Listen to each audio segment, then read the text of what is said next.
یعنی اکثریت کا جو ہے نا تانا ہے، اکثریت کا۔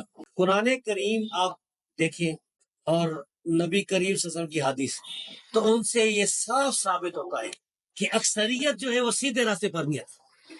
مثال کے طور پر رب فرماتا ہے بسم اللہ الرحمن الرحیم اعوذ باللہ من الشیطان الرجیم وَإِن تُطِعْ مَن فِي الْأَرْضِ يُضِلُّكَ عَن سَبِيلِ اللَّهِ، اے نبی اگر تو اکثریت لوگوں کی اکثریت کی اطاعت کرے تو تجھے سیدھے راستے سے وہ گمراہ کر دیں گے۔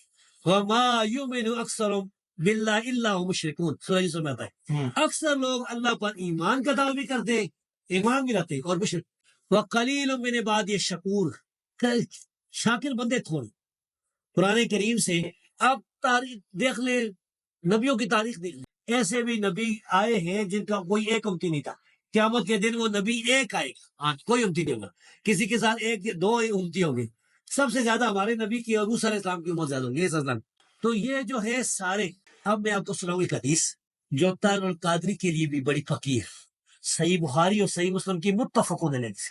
قیامت کے دن رب العالمین اتنے غضب میں ہوگا جتنے غضب میں نہ کبھی پہلے ہوا نہ کبھی آئندہ ہوگا۔ اس دور سارے ڈرے ہوئے ہوں، ہم یہاں بھی ڈرے ہوئے۔ اس دن رب فرمائے گا یا آدم اخرج باس النار، اے آدم یہ جو انسان کھڑے ہیں نا ساری مخلوق ہوگی، جن انسان سارے ہوں گے، اگلے پچھلے گورے کالے سب، مرد عورتیں سب ننگے کھڑے ہوں گے۔ رب فرمائے گا ان میں سے جہمیوں کو علیحدہ کر۔ آدم علیہ السلام پوچھیں گے وما باس النار، اے رب جہمی کیا ہے، کتنے ہیں؟ رب فرمائے گا من کل الف 999 والعیاذ باللہ۔ ہر 1000 میں سے 999 جنت۔ بھائیو یعنی قیامت کے دن 1000 میں سے صرف ایک آدمی جنت میں جائے گا قیامت کے دن۔ صحیح بخاری اور صحیح مسلم کی اس حدیث سے ثابت ہوا کہ 1000 میں سے صرف ایک آدمی جنت میں جائے گا۔